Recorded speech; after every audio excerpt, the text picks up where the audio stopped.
Okay,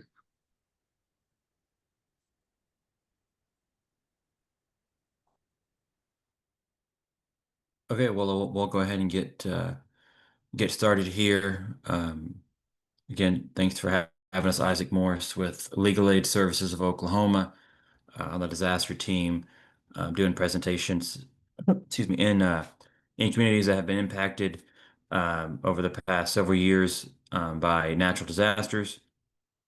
Um, this one we're doing trying to spread information. The for disaster preparedness and recovery.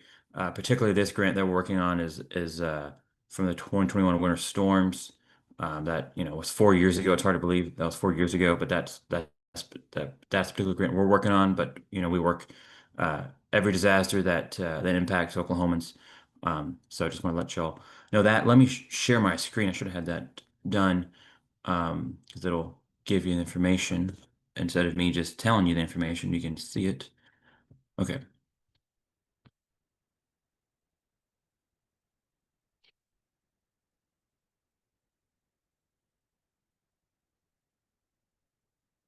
Okay.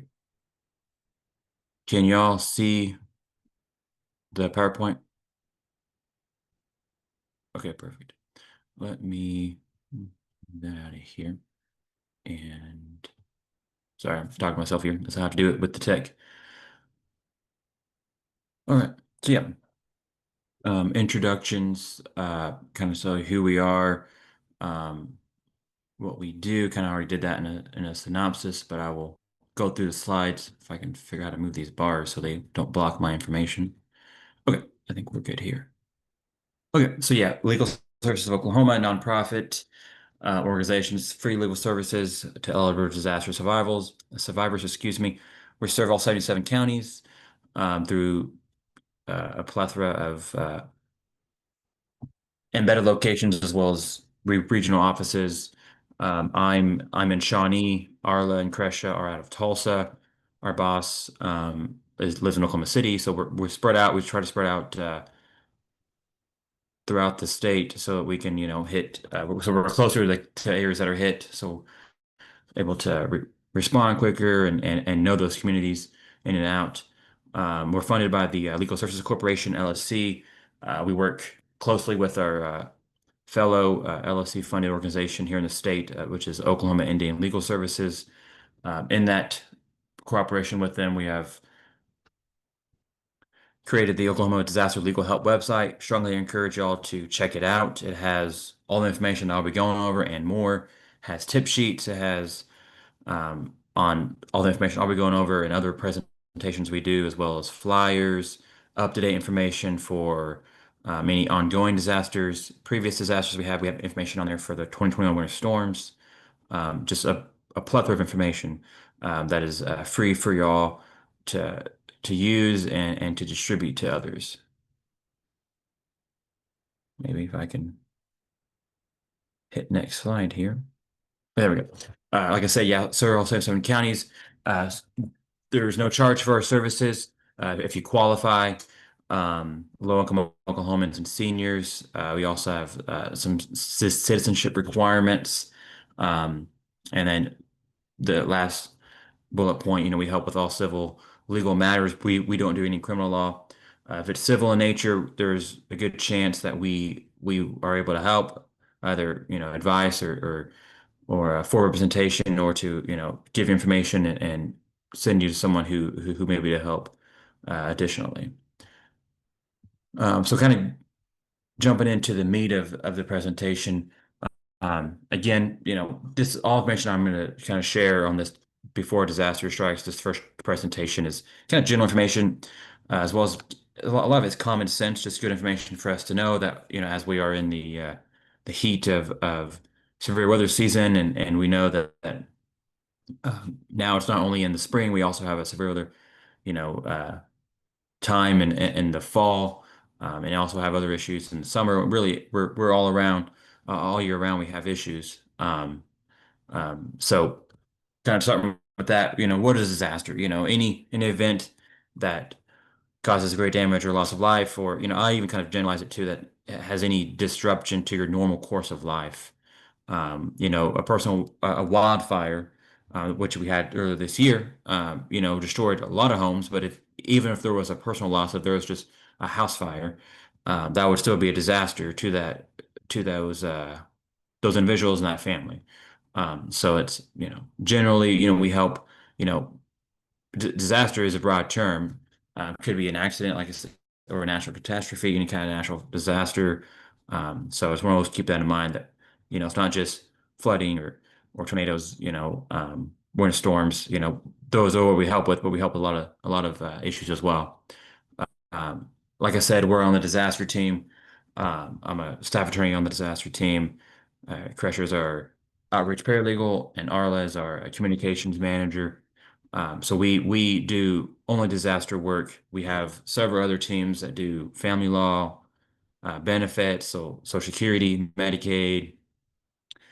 We elder law, so wills and Medicare and estate planning issues, as well as consumer issues. We have several teams that handle a lot of different legal issues. So if you're experiencing those legal issues, we can and if there's a disaster related issue, we can help. If not, you can still come through us and we can come to us and we can send you to whomever is best suited to handle your issues, and that is close to you because like I said, we serve all 77 counties through various locations. So again, we're not may not be the closest to Stillwater, although I mean about an hour away myself, but we do have a closer local office that could help. So again, like I mentioned, the 21 storms. We also I still have clients. I'm helping from the 2019 flooding. Believe it or not, 6 years ago, we're still helping those folks. It's a long process. But yeah, so that's kind of just a framework and kind of context of what I'm going to talk about. I want to start with the disaster cycle. At one point, we're always in this cycle. Right now, we would be, before the disaster action or strikes. Um, I say us, I am, some people may have experience in the area, experienced fires earlier this year. So, if you did, and if you have, you're either in, disaster happens and then you're in short-term recovery or long-term recovery and then it starts over again. So we're always at some point in this cycle. And the short-term recovery, of course, is the immediate needs. Long-term is rebuilding and replacing roofs and other um, damage to homes and businesses. And then you start again with before disaster, and that's the time, which is why we do these presentations. Is it's for preparedness and mitigation, to help prepare to be better prepared to be resilient to those disasters that come. Because we know in Oklahoma, it's not if, it's when we're going to get hit. So we always want to let people know of resources that are available in the communities, to help when that happens. Okay, so we've seen, unfortunately, there's a link between disasters in Oklahoma and poverty. Like I said, there's been a lot of disasters that we've been helping with. I mentioned 2019, or of course 2013. Since 2013, been over 40 natural disaster events. Out of those, 20 have been severe enough to receive a federal declaration, which means there was enough resources in the community to help, so they had to get federal assistance, FEMA, the Small Business Administration to help come in to supplement the funds. Um, and in the last 4 years, I would say even five now, um, given that COVID in 2020 was a disaster, was declared a disaster, there's been a federal declared disaster. So that is, not good. We know of that. But the unfortunate link is Oklahoma has a very high level of poverty, and it seems the case that they're the ones who suffer the most. They are the impacted the most, and a lot of that is because they have, low-income families have the fewer resources at their disposal to assist in the recovery, to prepare for disasters, to move away from a flood-prone area. Um, so it's um, yeah, local families are more likely to suffer from damage and disaster events. Also, they're underinsured or don't have insurance. may not own the home that they currently reside in. There's a lot of issues that complicate disaster recovery and make it hard for folks to repair or rebuild from when they've been impacted. So everyone needs to be legally ready for a disaster. Of course, low-income families, more so because they have less resources to help in their recovery.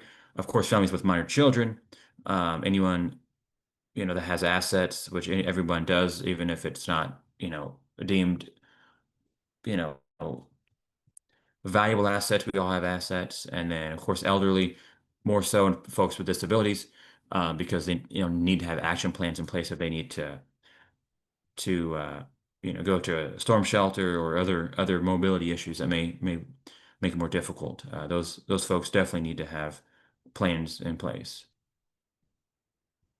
Like I mentioned earlier, our website has this checklist. How can I be legally ready when a disaster strikes? These are things, common legal problems on one side, and kind of how to prevent that issue from happening.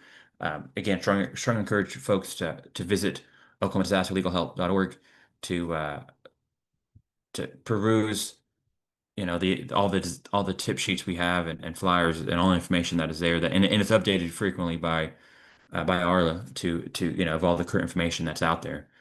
Very, very, very good. But first place to go look, and of course, has our information, contact information if you need to reach out to us and with any questions or concerns or need more information.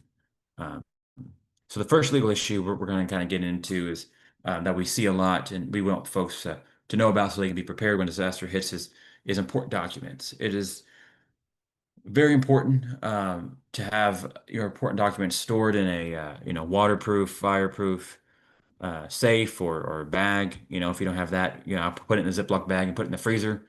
Because it helps protect it from fires as well as if water comes into the home. You know, uh, Freezers are pretty high. If I guess to, store it high enough, water typically won't get to it. If it's in a water, in a Ziploc bag, it's probably safe as well. Um, so that's, kind of a last resort if you don't have a safe or another place to put it, safe deposit box. But important documents are very important to keep safe because they are what you need uh, to prove who you are, where you live, and that is all needed if you are requesting assistance for your recovery, either from nonprofits or from FEMA or SBA. They all need, to verify your address, verify who you are, that you live in a place that has been damaged from a disaster. So it's very important to have those documents stored and safe when you need them after you've been impacted by a disaster. And these are just a list of kind of the important documents to store. Um, the biggest, obviously birth and death certificate, social security card, a marriage license, um, insurance documents, any kind of estate planning documents, property. So, if you have deeds or titles, banking information, of course. A big one also is having your insurance policy information, because you'll need that if you haven't, if obviously if you have that, you have insurance, you'll need that to file a claim. All this information to have, and a lot of this you can have on your phone. Take pictures of it, or we have apps, of course, for insurance, and a lot of there's a lot of technology has made it way easier where we can have access to the stuff much quicker and don't have to have the physical copy. But it's good still to have the physical copy in case internet is down, um, or something like that. So um, part of the number one issue we see, and we just want to let folks know that it's important to have that place, have a plan for that, and have a place that is stored, or where you're going to take it if you do leave, in case a storm is coming. Another one is important numbers. Good to have a physical number written down. I know we have it all on our phones, of course, but it's good to have that in case you can't access it or you can't Google. That respect the same strength is already. No. Love might not be there. Okay, he can do it. Was that a question, or did you have a question?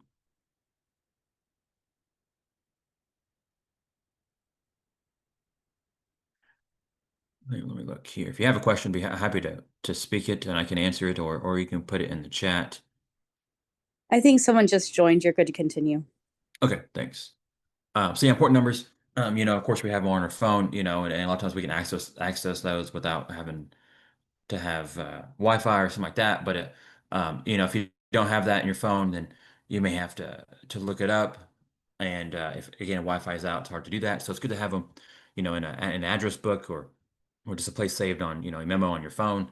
It's good to have those numbers when you need them, instead of trying to look for them whenever. Have them all listed somewhere before you need them, instead of trying to look for them when you're stressed and trying to recover from a disaster. Another issue is, again, kind of similar to having the contact information, important numbers as utility companies. Um, it's good to put them in your contact list.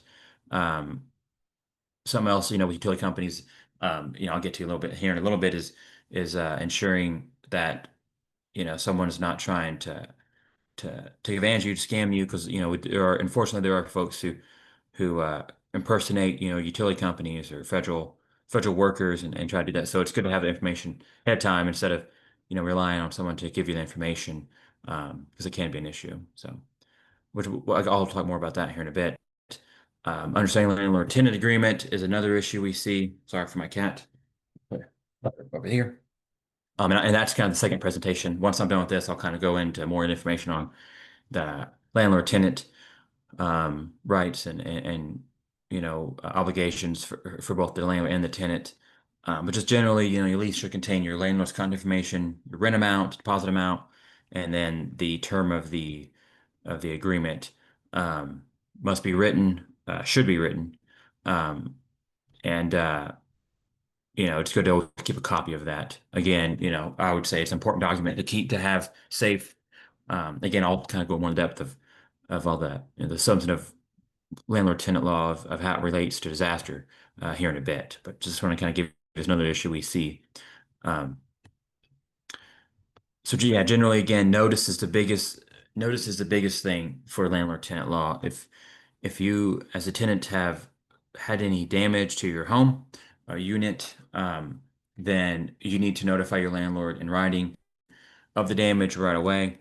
Um, since you are renting, you are responsible for your personal property. The landlord's responsible for the structure, so they would be the ones who would have to file for insurance, FEMA, SBA, if that is available. And they're the ones who, again, are responsible for repairing the structure of the unit or the home, and you're responsible for your personal property. Um, of course, you need to mitigate damages. So if there's, a window, of course, the landlord is responsible for repairing that, but it's, good idea to put, something over that to prevent any further damage to your property and to the structure. And take pictures, of course, videos your damage that to help us with filing a claim for yourself as well as for the landlord. And speaking of personal property, we always encourage renters to have renters insurance for their to cover their personal property that was either damaged or lost in a storm. If you have renters insurance, file a claim right away, and having the pictures or video of the damaged items will help will help streamline that process. Um, and if there's a federal declaration or if SBA, the Small Business Administration, has been uh, approved, to help folks, then you can seek federal assistance. And as a renter, it would be personal property assistance to replace personal property that wasn't covered if you had a renter's insurance. You can also seek, temporary housing assistance. If you can't stay in the unit, that's uninhabitable, you can, temporarily relocate, and FEMA could offer some assistance for that. Small Business Administration, they could give, again, money for personal property. Um, and a note on Small Business Administration, the name's kind of a misnomer. They do help with personal disaster loans. They also help, of course, with business loans, but they do give personal disaster loans, to disaster survivors to help either a renter or a homeowner to either replace property and rebuild or replace a repair a home. And again, the last note: mitigate your damage. Always need to mitigate, to prevent any further damage to your stuff as well as to the unit or the home that you're in. Insurance coverage, I'll talk a little bit about that.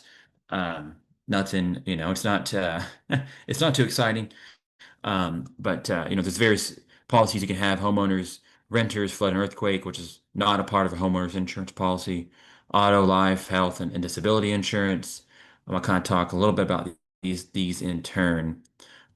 So, of course, different policies cover different possessions. Homeowners protects your home and its contents. Renters covers just the personal belongings, personal property of a renter. Flood or earthquake, protects homes from a flood, water intrusion or an earthquake. Those are, again, not covered in a standard homeowners policy. Those are separate riders, separate policies you have to purchase through your carrier. And just to let y'all know, there is for earthquake, there is a 30-day waiting period, I believe. So if you get it and have earthquake, 15 days after getting it, you won't be covered.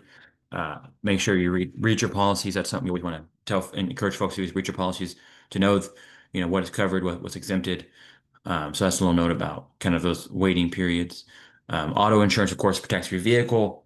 Another note on that, the liability insurance doesn't cover damage to a vehicle from a natural disaster. Only full coverage or comprehensive coverage, as they call it, would, cover disaster damage. Of course, life insurance protects earnings, event of a death, health insurance, protect your health, disability in case you're unable to work due to disability. Um, Kind of more in turn, excuse me, more about what is covered in your policy. A typical policy has a, a declaration page, the ensuing agreement, and then exclusion sections and general conditions. The declaration page is the first page. It has, kind of the coverages for personal property, for the structure, and if there's any, out-of-pocket expenses. Those are kind of listed in the amounts on the declaration page. Where you're going to find the meat of that is in the agreement of what that truly covers, and if there's any exclusions, will be in the exclusion section. So those are kind of the three things you want to look at when you're looking at your policy. And if you have any questions, we're happy to kind of talk through, read it, and kind of advise you on what your policy says, and if it does truly protect you and your property. Um, yeah,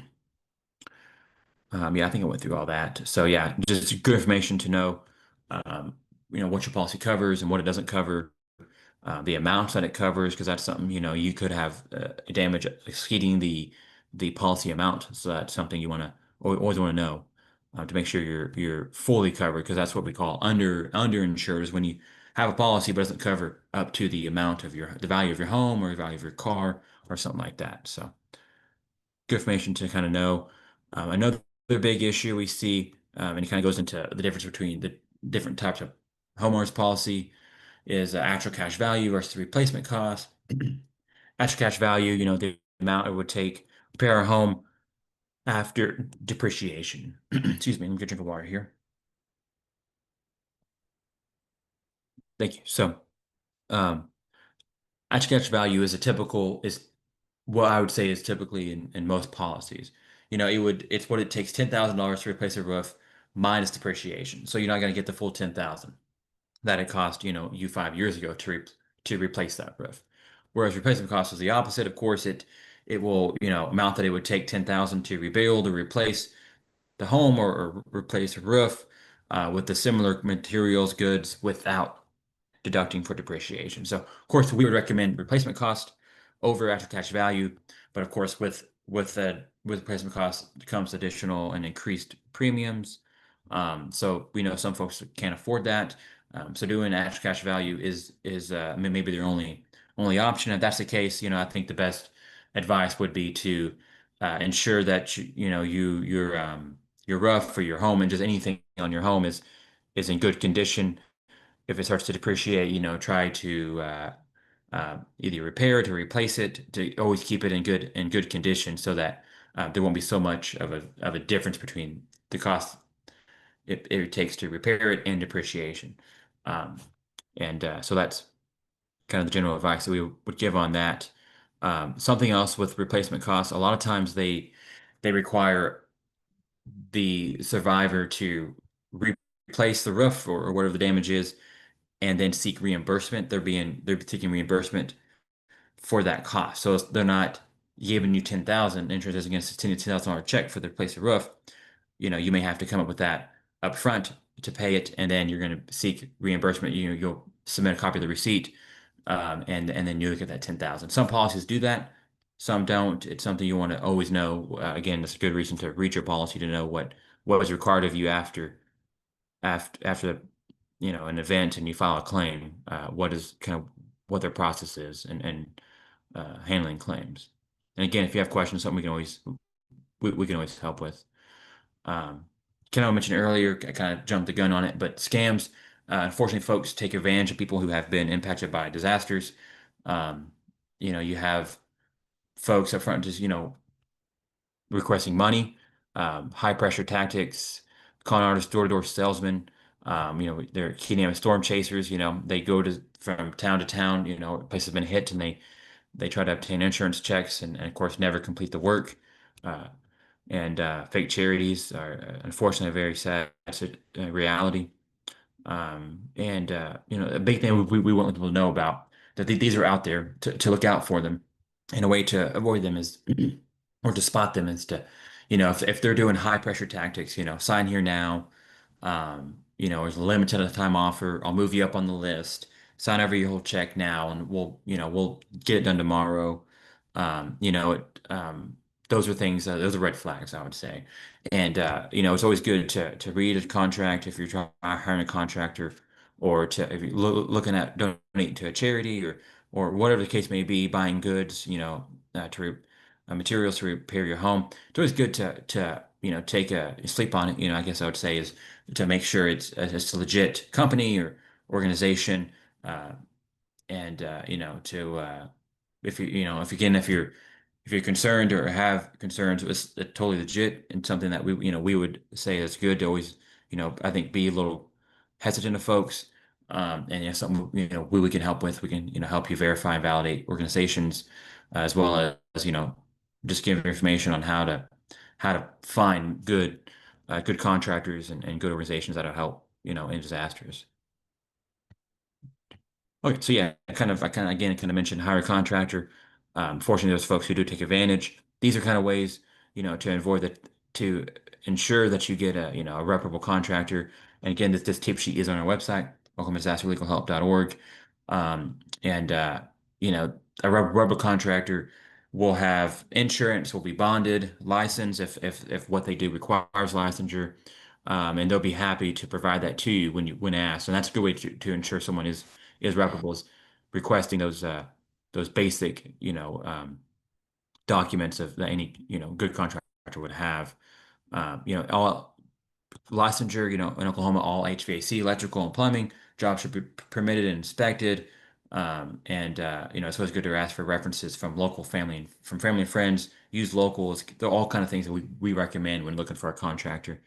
Um, Another one is be wary of low bids. Lowest bid doesn't always mean it's the best quality. And Full payment up front is not the industry custom. So it's usually you pay a down payment depending on if it's a big job, down payment, you pay the rest upon completion. So that's something I always look forward to as well, and the business address. We see kind of going back to the storm chasers.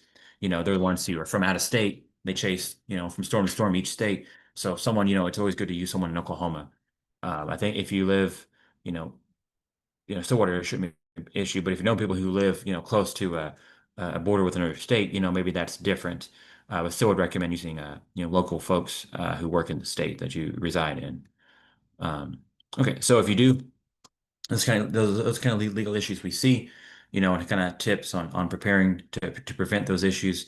Kind of now looking at, if there's a disaster event, where do you go to find trusted agencies? Because we kind of talked about, there are unfortunately folks, organizations, agencies out there that are scams and that are fake and try to take advantage of folks. So, and of course you're dealing with a lot of issues after a disaster. You want to go to a place that has trusted agencies that are legit, have been vetted, that are there to help, that are local, that are there to help Oklahomans. So those places are a MARC, a multi-agency resource center, or a DRC, a disaster resource center. Those are places where you can go. There's disaster agencies as well as other agencies that help with disaster recovery. And they're typically set up in a church or a community center in a place that the locals in the area know and can trust. It's a central location. They go there, they get information, uh, and resources as well as, a lot of times there are, physical um, items you can get to help aid in your recovery. And we have the information again on our website, oklahomadisasterlegalhelp.org. We have updated information on any active multi-agency resource centers or disaster recovery centers for anyone that has been impacted. So again, it's a trusted place you can go, and we encourage folks to go to the website to look for those information for those events.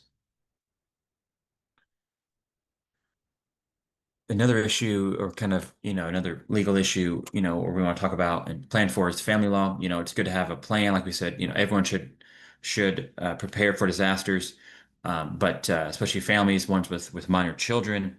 It's good to, have kind of a either a written plan or just, a verbal plan that the family knows. If this happens, this is where we're going to go. If we get split up, this is where we're going to meet.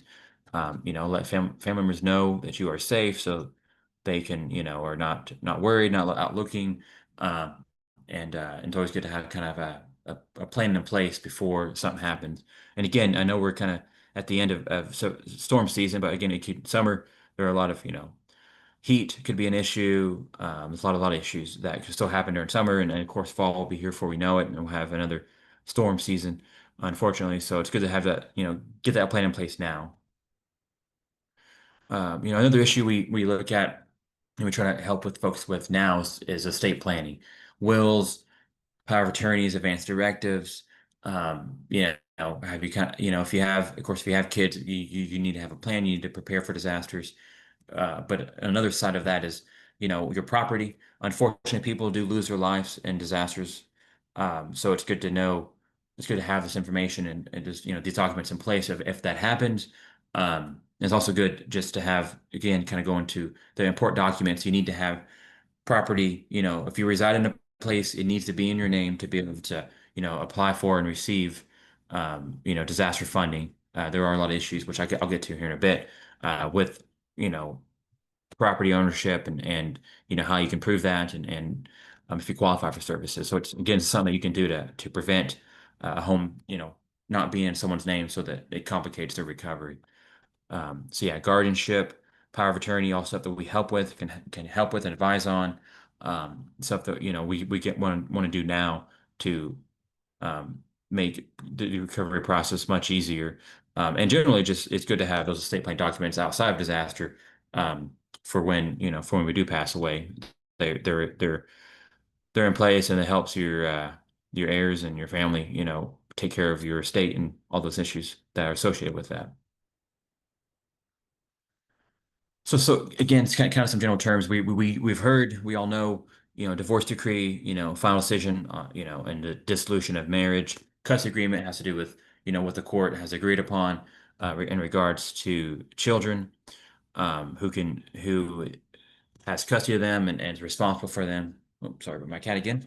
Guardianship is either for minor children or for adults, who is responsible for their care as well as their finances. And then adoption, is action, of legally taking another's child and bringing it up as your own. Again, you would, similar to a guardianship, you're responsible if you adopt someone, responsible for their well-being as well as their finances. So any information to know, we kind of throw around terms, so we always want to kind of define them sometimes, and if you have questions, of course, we can always answer those. Um, Something on kind of similar to family law and estate planning and disasters is what is the McKinney-Vento Act. If someone has been displaced, uh, particularly children have been displaced because of a disaster, then the McKinney-Vento Act allows schools to allow that child to remain in the school even if they've moved out of district or if they're homeless. There are homeless alliance officers in each school to help with those children have been impacted by disaster. A very good piece of legislation that helps homeless students, due to disaster as well as other issues. So something I know, let folks know of, that's there as protection. If you need to move out of district because your home was destroyed, but you still want to stay in the school district because you don't want any further disruption. You have that right under this act. It's something we can help you enforce if you have issues. Okay, moving on. So kind of similar to estate planning as advanced directive or a will. A will allows you to say what happens to yourself, as far as burial, as far as to your property, and who you want to responsible for that. Advanced directive is what you is how you want to if you want to receive life-sustaining care if something were to happen to you, if you're in a terminal condition or persisting unconscious state or end of stage condition. They're all things that we can help with, and good information to have, again, to make things easier if that those were to ever if an advanced directive situation was ever to come into place. Advanced directive, again, something we can do. There are standard forms, but if you have questions, standard form won't typically answer those or isn't able to answer those with their Q&A or sections.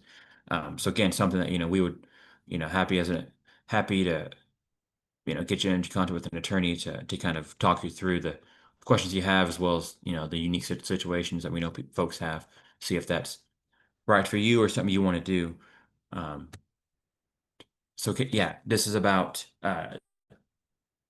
property ownership and the issue we see a lot. Probably the number one issue we see is generational housing. In Oklahoma is very common. You inherit the home from your parents, grandparents, or other family member, but the title was never transferred. Either via probate or if it wasn't transferred through a quiet title or whatever the case may be. So then you currently reside in the home, but you don't hold title to the home. Like I said earlier, a lot of organizations, nonprofits as well as FEMA, require ownership of the home, either a deed or other ways to show ownership. But it's much easier if you are on the deed to show that you own the home. So that's something we can help with before disaster strikes. That's obviously what we recommend so that you don't have to wait longer after disaster strikes. It goes through that long process to prove ownership. But if not, if you've been impacted and this is something that you're dealing with, we're happy to help you, get the house in your name so that you're ready to go for the next disaster, if that were to happen. So we can help with a lot. Again, probably the number one issue we see. Common process for clearing title, like I said, is probate. Also do a quiet title. Probate is pretty complicated, time consuming, because you have to give notice to all the heirs. It also deals with personal property, not just real property. So yeah, the home, something we can help with as well. And similar to kind of title and how to transfer title to prevent someone residing in the home but not being the owner is either a transfer on death deed, which says I transfer the house, the legal description to so and so upon my death. That's a way to do it. Something we can easily draft real quickly, or do a will, of course, or a trust. There's also a way you can transfer property here in Oklahoma.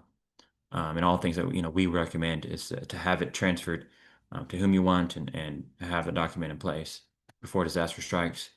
Um, yeah, so that's kind of those general legal issues we see, um, and yeah, it's kind of tips to avoid those issues when the disaster hits.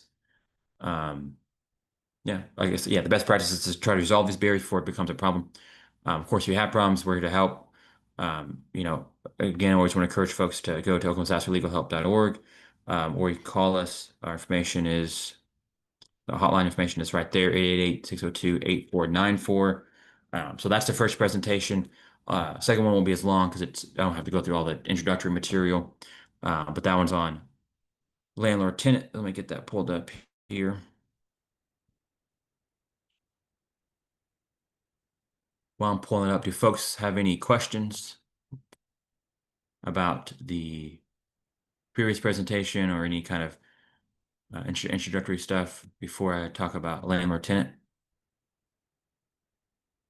I'll see if I can pull up the chat here. I don't think I've been monitoring it. I apologize.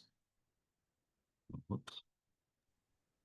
Oh, you're good. I'm monitoring it, Isaac. Okay. Okay. Well, good. No Okay. questions so far. Okay. Good. Good. Thanks for that. Let me go through and get to the meat of it. Again, these are kind of the, disaster related legal issues. I'm going to talk about landlord tenant. The previous presentation just kind of talked about generally the issues we see, and kind of a brief overview of those and how to avoid those. But a lot of them are insurance, placement loss documents, family law, contractor fraud, wills and estates, foreclosure, FEMA applications, as well as denials and appeals, SBA loan applications, and landlord tenant, which again I'll be talking about on this presentation. Um, these are probably the most common. Landlord tenant probably being the most common, and home ownership. Those two are kind of linked together because they both have to deal with the home. Um, yeah, so these are kind of common questions we receive after a disaster. Whether the landlord intends responsibilities, does the does the rental unit need repairs? Who's to make those repairs? What if the landlord's not making them in a timely manner? What if the unit is uninhabitable? If is it a declared disaster, undeclared disaster? Kind of those are questions and concerns folks have, and most folks need advice on whether they need to terminate their lease or rental agreement, or they need help, kind of a facilitator to facilitate their communications with the landlord to try to get the work done in a timely manner. All things that we can help with, and we're going to try to address in this presentation. So the landlord responsibilities, Oh, apartments. hang on, Isaac. We can we're looking at the other presentation, the before disaster strikes, not the new presentation. Okay, so you're not looking at landlord tenant. No. Okay, thanks for letting me know. Let me pull that up. Hmm.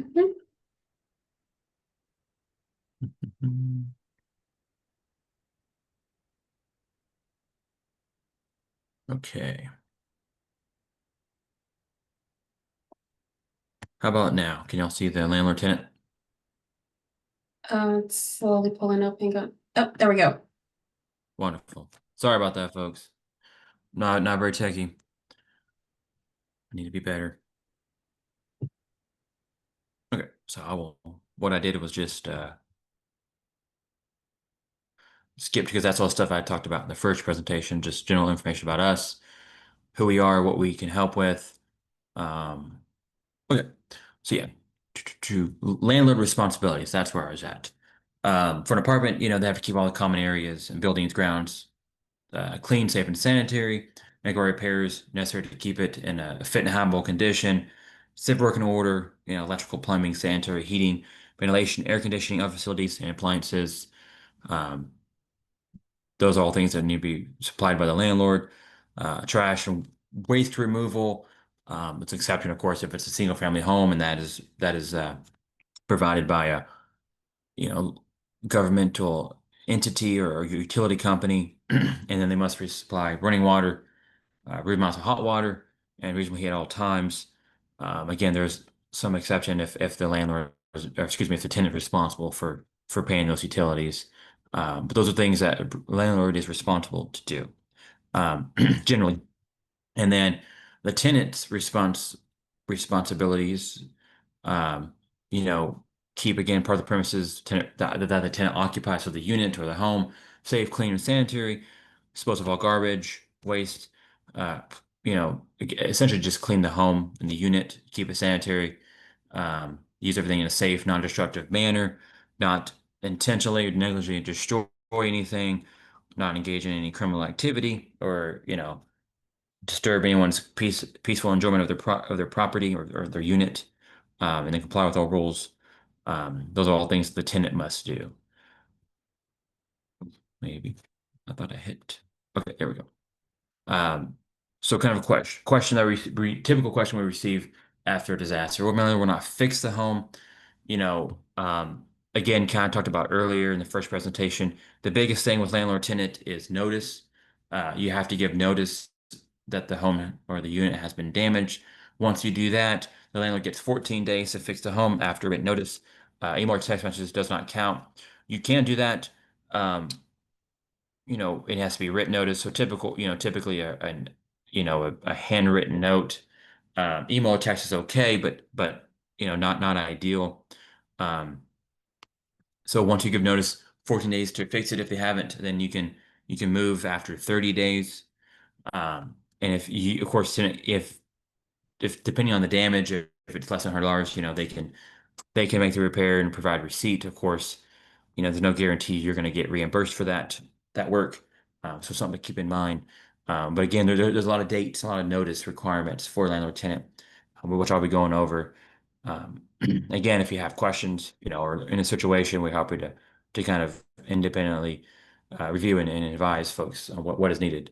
Um, so again, how do you enforce your rights as a tenant? You must inform the landlord of any defective conditions that the landlord is not aware of. Excuse me, even if they're aware of it, always good to provide that notice to kickstart your rights to help enforce those. Excuse me. Okay, so again, written notice, as like is underlined down there. Sorry, folks. I don't know why I'm so stopped up today. Allergies have been getting me. But yeah, all the rights of a tenant, are only become effective once you've given notice. Again, I'm harping on notice, but it's the biggest thing that is in landlord tenant, and is the first thing you must do to kickstart all these rights. So if it's cold or if it's really hot, essential services is something that a landlord must supply, especially heat if it's winter. If a landlord's not doing that, the tenant can immediately terminate the rental agreement. Again, with written notice, you can either purchase what the service you need and deduct it from the cost of rent. Again, there's some issues of there's no guarantee, that you will get that reimbursed.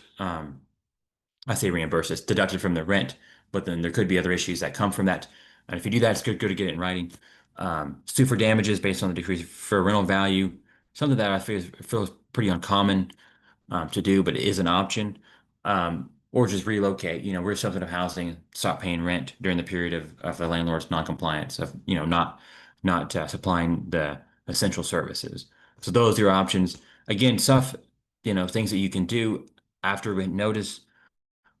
Things that I would, before doing so, I would recommend talking to an attorney to kind of see what the best option is for you. Maybe that's a last resort, kind of option.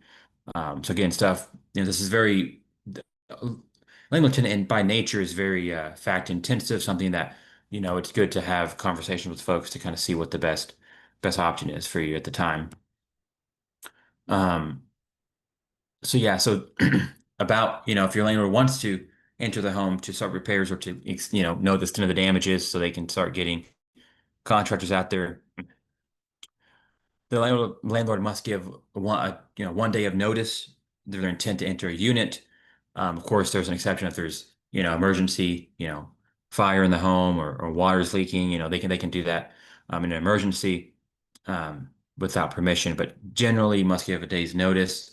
Um, and then it should allow landlord, to into the unit make repairs, of course, or to show it to purchasers, mortgagees, tenants, if that's something that's, again, listed in your rental agreement.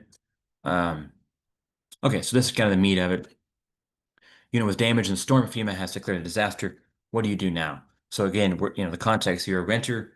Again, like I mentioned earlier, what you're responsible for and what you would want to seek assistance for is damage to your personal property.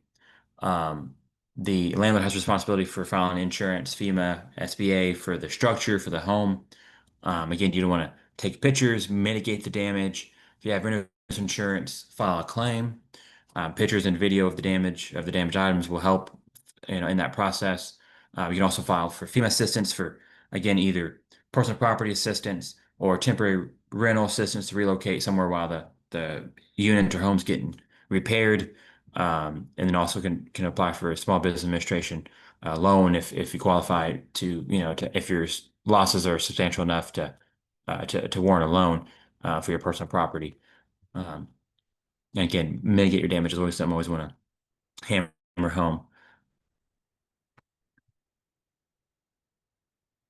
Losing your job due to disaster, can you still pay rent? That's something, that's another issue we help with is disaster unemployment assistance. And again, it's always wise to speak to your landlord about extending the time, maybe reducing the rent. Those are all things that you can discuss with your landlord, and something you'd always want to do beforehand. If you do agree on something, get it in writing. Something again we can advise on. Um, and again, that is a very real issue. Warehouses get destroyed, businesses get destroyed, and disasters, and of course homes do. But if your home wasn't, but your business was, how are you paying for rent on your personal home? So those are all questions that we can help with, help you kind of guide you and give you resources to help with that. Of course, if you don't pay rent either because you can't or other extenuating circumstances, they can sue for rent, after the rent is due, 5-day notice to pay. And then, you have to pay within 5 days, or they can take you to court and get you evicted. Uh, Again, coming to us to either defend the suit if you've received a summons and a notice of suit, or it's always good, and before that happens, to seek rental assistance. There's several organizations in the state that help with rental assistance, either after a disaster, or even outside of the disaster context. A lot of organizations that help with helping folks pay rent, as well as utilities, if that's an issue as well. So we want to let folks know of those resources. And again, information on our website, or reaching out to us, we can connect you to those resources. Breach of contract, so that would be found a failure to pay rent, or a failure from the landlord to correct conditions, or as well as, if a tenant is doing something that's in violation of the rental agreement, that would be a breach. You know, um, if you're in breach, again, notice again is a big thing. You'd have to give notice to correct, 10 days to correct it, or you can be evicted in 15 days, uh, 15 days after that. So again, it must be in writing, delivered to the tenant. This is what the landlord would do to you, as a tenant. Um, and Yeah. Then, of course, if it goes to court, your landlord would have to prove breach at court with, using the rental agreement or other evidence to prove that. Stuff that, again, we always want to try to prevent going to court, because we want to have, cordial relationships with our landlords to try to handle things informally, because a lot of times there's a lot of uncertainty if you do go to court on what may or may not happen, how the judge may decide the case. So it's good to always kind of, if possible, to handle it before. But if you do end up going to court, you are sued, or you're suing somebody, the landlord. Again, come to us, seek legal advice. Always get an accounting of what you've paid, and what is due. What is allegedly due. Gather evidence, text messages, copy of the policy. The policy, excuse me, the landlord-tenant agreement. All those things. Mediation is something that is always good. Is outside of court, a mediator can facilitate communication between the parties to try to reach an agreement. Again, another good way to avoid court, because could be some uncertainty. And again, a little note there. We provide free legal services to eligible disaster survivors. Again, come to us if you've been sued, or need to sue somebody, or need general advice and at all on these issues or other issues. We may be able to help you. So yeah, the eviction process, you'd receive, written notice, inform tenant about the problem. So the landlord would give you notice of a problem. Time passes, the tenant, this is kind of a scenario. The tenant fails to correct the problem, then they would file a suit. You'd receive a summons, notifies the tenant of the court date and what they're being sued for. There's a hearing, and then, there's, at the hearing, decision is made unless there's other continuances or something of that nature. And then there's a court order judgment that has been given by the judge, and that either says, you're evicted or you're not. And if you are evicted, you have to grant possession to the landlord, you know, within 48 hours. And then they can, after it's been posted, they can lock you out. And then becomes a problem with accessing and obtaining your personal property. Um, Kind of going through again, I earlier mentioned there's a lot of different types of notices and different dates. This is kind of an overview of what it is. 5-day notice, non-payment of rent. So also to call a notice to quit. Um, and then you have the 10 to 15 days tenant non-compliant. So if they give you notice of a breach, you don't comply, 15 days they can sue for eviction. Um, and then it's 14 or 30 if it's a landlord non-compliant. So if they're doing something they not doing something they should be doing, um, and then generally 7 days is the required notice if you have an agreement that's less than month to month. So if you have a week to week agreement with, staying somewhere week to week or month to month, that's, the notice days are a little different. Um, so yeah, that's kind of generally those things. Of course, there's some exceptions and some, things that are different depending on the agreement and the situation that arises. So again, something we can help advise on. Late fees is a big issue if you've been evicted or and they're trying to seek, past rent or if they're trying to seek while you're still on the residing in the property, trying to seek back rent. Late fees can be challenged. Late fees must be reasonable, of course, related to the damage caused by the late payments, and they cannot be penalties. It cannot be the purpose of raising or increasing revenue. So something that has been frequently recently has been challenged in court. The amount of late fees that some of these landlords charge. So something to keep in mind if you do find yourself in that situation, that is an option to pursue. Eviction is a big deal, a big deal, a big issue. Something that we want to avoid, of course. We want our folks to avoid. Of course, can have a negative court record and credit report entry. Some landlords, report to credit agencies of their failure to pay rent and they've been evicted. Of course, if you're in subsidized programs or housing, you can lose that. Of course, you lose the place you're staying, so you're homeless at that point, and can have social concerns as well, social networks, employment, education, health, and it can kind of occur with no fault, depending on, again, disaster, you lose your job, you can't pay. Um, and of course, there's a disproportionate impact on low-income women, families, and domestic violence victims, unfortunately. So eviction does have a big impact and a wide-ranging impact. We want to always prevent that if possible. Uh, um, so kind of going back to, if we have a scenario of being of suing for eviction or you're being sued, um, summons, if you're suing the landlord or anybody, you can, you can serve the summons like the lawsuit served, but it must serve at least 3 days before the day of trial. Return of service, which just says, yes, I served on this person on this date by this method. Of course, if you can do personal service, hand it to them or leave it with somebody that's at least 15 years of age or older, reside on the premises. If it can't be made, you have to try other means of service. Always want to let them know. Again, notice they need to be notified of the hearing so they can show up to it, so they can defend their rights and plead any cause of action that they may have or any issues they may have. So just kind of generally, again, something that we can advise on. If you can't be served, which is something we do run into on occasion, then you can do it by certified mail, or you can have the sheriff, try to serve. Um, Again, if could try to find them and physically or personally serve them. A lot of ways to do that, but sometimes it's hard to find them. But if you can't serve them, then you cannot get a landlord cannot get a money judgment on this procedure.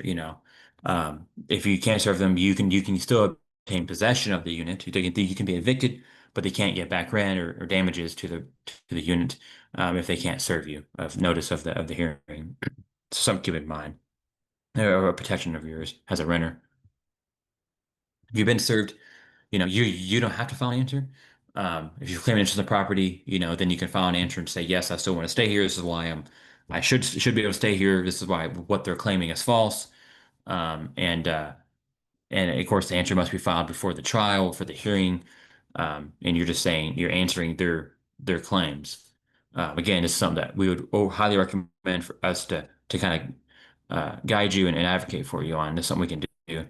Um, and then, yeah, if you do answer, then they can file response within 10 days of that answer. So pretty complicated stuff. A lot of timelines, a lot of things to keep up with when you're trying to deal with other issues. So something, again, always recommend us, if you have issues, reach out to us. Going to court, general stuff, again, it's always good to dress appropriately. No hats, sunglasses, business casual clothing, excuse me.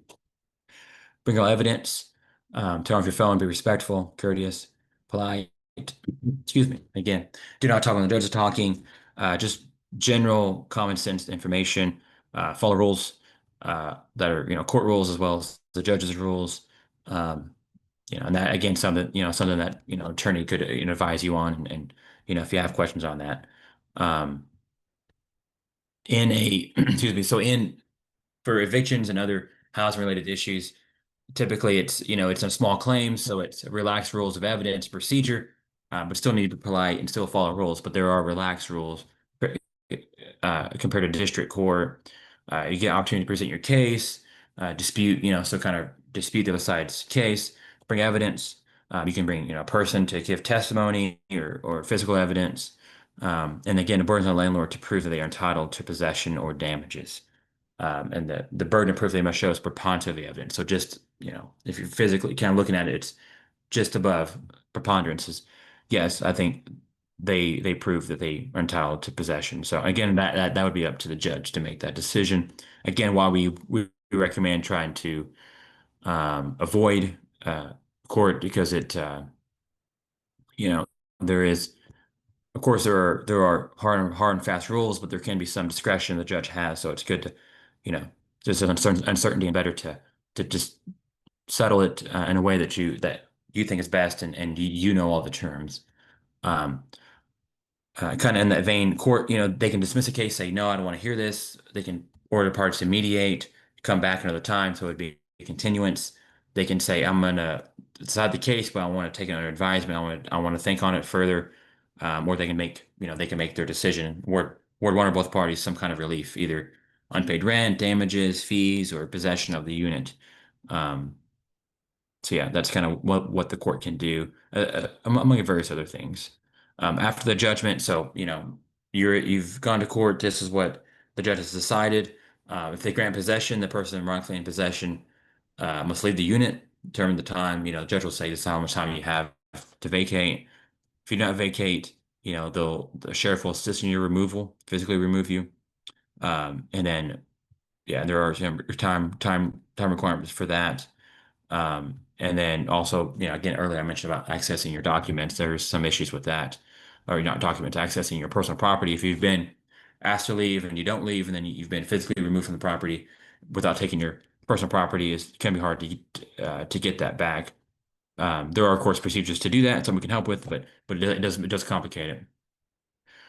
Um, as far as damages, the monetary value of a party's injury. So, landlord damages would be to the unit.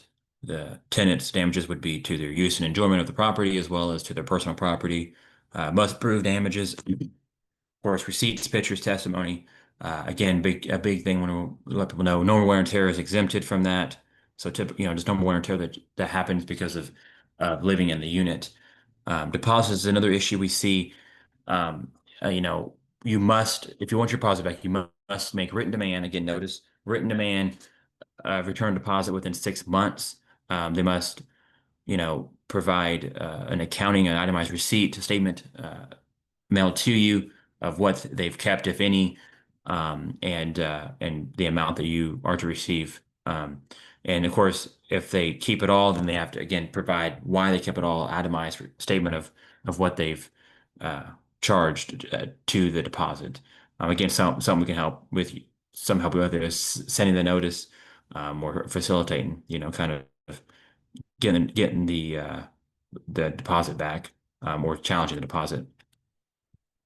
So yeah, those kind of the issues we see. Sorry, I went over a little bit, but yeah, those are the issues we see in particular to landlord tenant in the disasters. Again, encourage folks to go to oklahomadisasterlegalhelp.org, and our number again at the bottom 888-602-8494. If you have any legal issues, disaster related or not, we're happy to take those and filter them to the local office, to the folks who would be able to help. Um, so yeah, again, thanks for being on. That's the extent of my presentations. Happy to field any questions if there are any.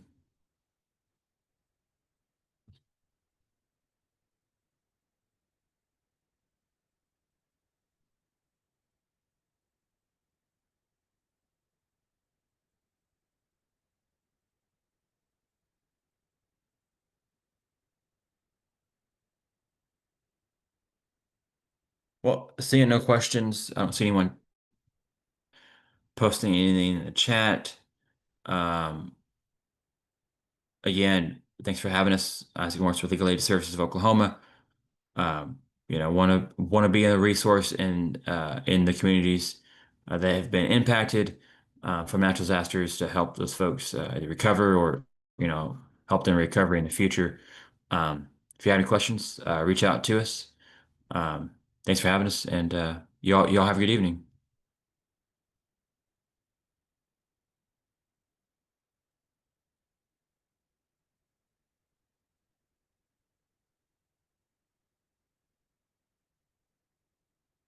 All right, bye guys. Thanks, everyone. Yeah, thanks guys. Have a good one. Bye.